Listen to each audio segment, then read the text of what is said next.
غیرت مند بھائی اور شوہر کبھی اپنی عورتوں کو سفر پہ اکیلا نہیں بھیجتے. جب غیرت کم ہو جاتی ہے نا تو بیویوں کو اکیلا بھیج دیتے. وہ سفر زیارت ہی کیوں نہ ہو, اپنا بندہ ساتھ ہونا چاہیے یا چند عورتوں کے ساتھ جائے. تو انہوں نے جو عورتیں جا رہی تھیں 8-10 عورتیں ایک قافلے میں وہ پیدا کی. کہ بیٹی یہ ساری جاننے والی ہیں, ایک دو آیت اللہ اور کی بیٹیاں تھیں, ساتھ گئے. اب یہ خاتون اپنے باپ کو جب واپس آئیں تو انہوں نے واقعہ سنایا کہ بابا جب طواف کعبہ ہو رہا تھا, اب ایک پوری زندگی وہ خاتون جس نے نامحرم سے زیادہ باتیں نہیں کی, جو بازاروں میں زیادہ نہیں گئی, جو مردوں کے محفل میں نہیں بیٹھی, یہ حجب ختم ہو جاتا ہے. ایک خاتون نامحرم سے بات کرتی ہے گھبراہٹ, لیکن ایک میں اتنا کانفیڈنٹ 10 نامحرموں سے بات, اس میں کوئی فرق نہیں پڑتا. اب کہتی ہے حج کا موسم, شیعوں کا احرام اور اہل سنت کا آپ کو پتا ہے, آدمی تو سمجھے آدھا اس کا جسم نظر آ رہا ہوتا ہے. اب حج واجب, طواف واجب.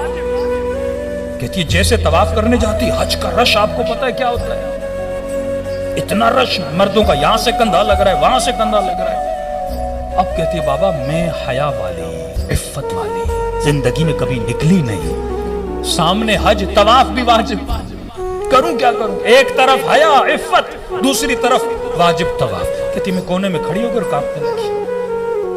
اس کے والد نے اس کو ذکر دیا تھا کہ بیٹی جب پریشان ہو جاؤ ایک ذکر کرو.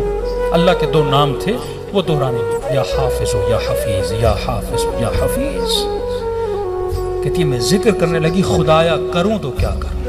ایک طرف تو نے حیا کا درس دیا, عفت کا درس دیا, دوسری طرف طواف بھی واجب ہے, مردوں کے کاندھے لگ رہے ہیں, مجھے عادت نہیں مردوں کی محفل میں جانے کی. کہتی جہاں کھڑی تھی اچانک میرے کانوں میں ایک آواز آئی کہ جسے امام زمانہ کے ساتھ طواف کرنا ہے وہ جلدی آ جائے. کہتے کانوں سے بس آواز ٹکرائی, اور جیسے آواز ٹکرائی میری نگاہ 5-6 لوگوں پہ پڑی. وجود امام کو دیکھ رہی تھی. ایک بوڑھا تھا, بڑا نورانی چہرے والا, بڑی داڑھی والا. اس نے مجھے اشارہ کیا کہ مولا کے پیچھے کھڑی جاؤ. کہتا اتنی رش میں وہ 5 لوگ تھے, ان کے اطراف میں کوئی نہیں تھا, ایک حصار تھا گویا.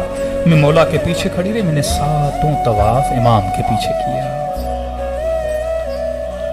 طواف کرنے کے بعد پھر کہ مجھے پتا نہیں لگا, اور مجھے یہ یاد بھی نہیں کہ میں نے 7 طواف میں ذکر کون سا کیا, کیونکہ وہ دہشت, وہ ابوہت جو امام زمانہ کی میرے وجود پہ تاری. کہتے مجھے یاد نہیں میں نے ذکر کیا کیا, کہ میں نے صلوات پڑھی, میں نے